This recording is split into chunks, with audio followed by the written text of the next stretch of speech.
to make him hit it on the leg side. All his fielders out there. 6 to win. 4.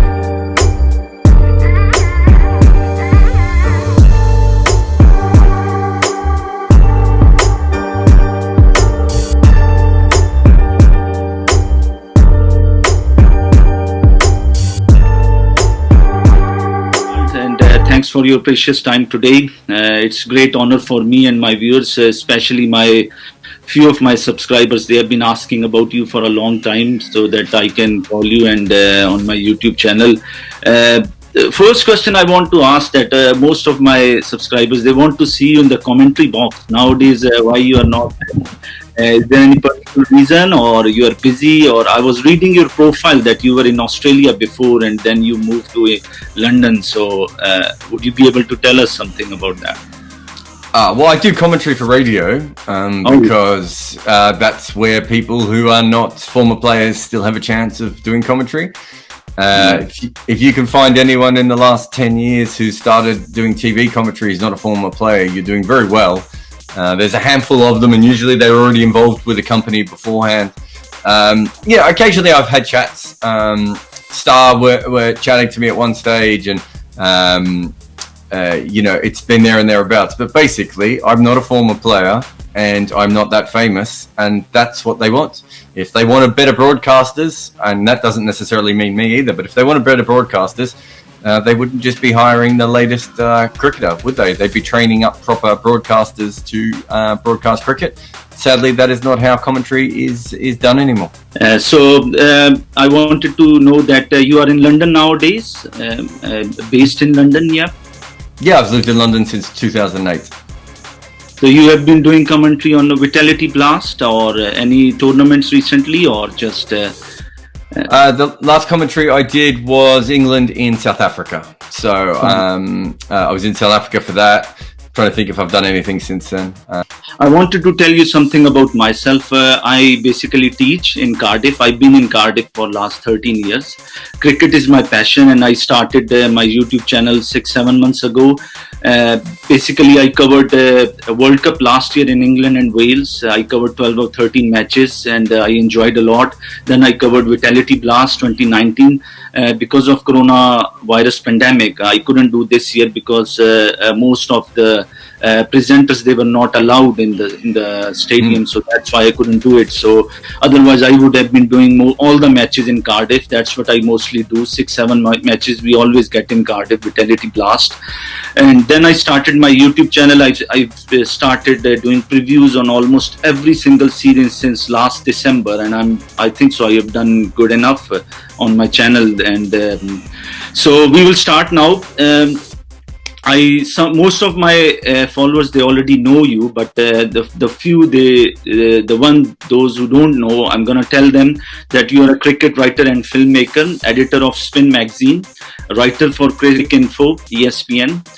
You have written 5 books, and you were also jointly responsible for the award-winning film Death of Gentleman. So that was your profile, which I just wanted to tell my viewers. My first question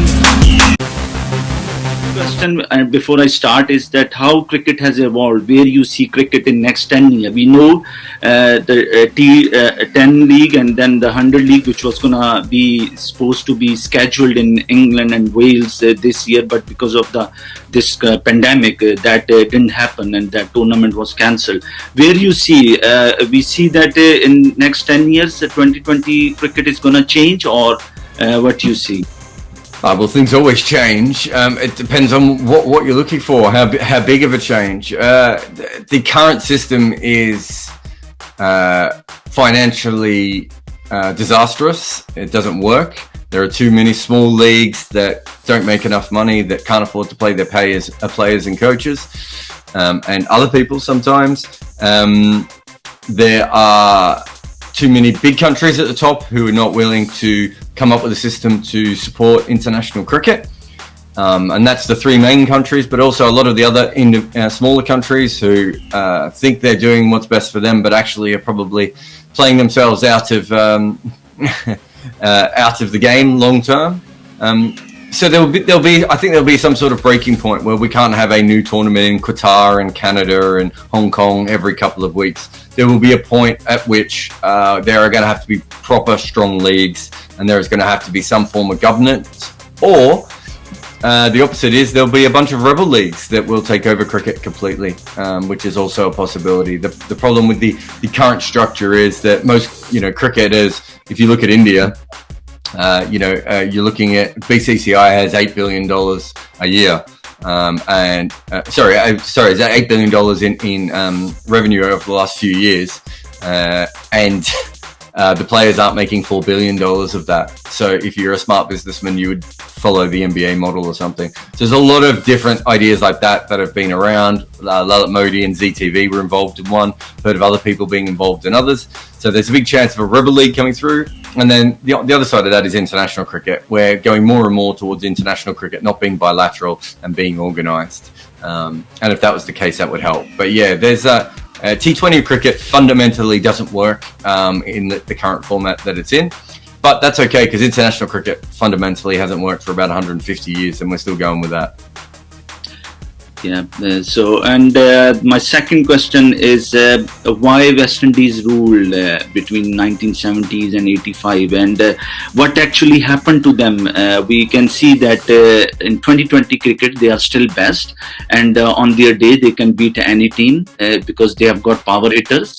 But if we see Test cricket, that's where they are struggling. We saw they won England recently, but if we see the rankings at the moment, they have been struggling for quite a long time. And you think it's why they're not getting batsmen like Vivian Richards or bowlers like Michael Holding? What actually happened to the West Indies cricket? And here's my question for you: how many first-class games do you think Viv Richards played before he played a Test match? How long had he been involved? How long had he been involved in West Indies cricket? Whereas Nicholas Pooran played 3 first-class games, had a car accident. Trinidad cricket basically wrote him off, and he was playing club cricket in America and stuff to pay his wages. It's all about finances. If you can't keep the most talented people doing the thing that you want them to do, they will go and do something else. So when you say that the West Indies cricket has struggled, that period of the early 2000s was when all the cricket boards around the world woke up to what Australia were doing, and they started to get more professional. West Indies cricket did not have the money or the structure. In some ways, they just didn't have the will to be that professional. If you go through the history of West Indies cricket, Leary Constantine was one of their first great cricketers, and he basically decided to play for the West Indies so he could make a living in England playing club cricket. The great West Indian cricketers of the 50s, 60s and 70s, all to be great cricketers, moved to the county system and played game in, game out as professionals and working on their game. Some of them also played club cricket in Australia. Some of them played shield cricket in Australia as well. That's complete. That is, you are putting really talented people in really professional environments and making them work for their pay, right? You then have the next iteration of that is the Rebel League, Rebel Leagues, which is the Kerry Packer and the South African leagues. Obviously, the South African leagues led to those players disappearing. The Rebel League was an incredible thing. The Kerry Packer League was an incredible thing. World Series cricket. In essentially what it did is Kerry Packer hired all these West Indians. They got over to Australia, and he just went, "Why are you not preparing correctly for cricket? You know how to play cricket, but why are you not preparing?" So he got them a fitness trainer. And he got them to think as professionals, probably more so than they even had on their own. That led to the most dynamic period we've ever had. At that point, the most professional cricketers in the world were West Indian cricketers. They had a professional trainer. They were paid really good money in Australia to play cricket. They paid really good money to play in England. They would play for the West Indies as well, although not as much. They then formed what became the professional cricket structure, which Australian cricket then took over and did the same thing. The two most professional cricket teams that we had ever had at international level were the West Indies from 75 to 95 and Australia from 85 to 2005. Go and look at their records, and it's not rocket science. Do you know what I mean? If you prepare talented people correctly, they will do well. Now, fast forward to the period that you're talking about.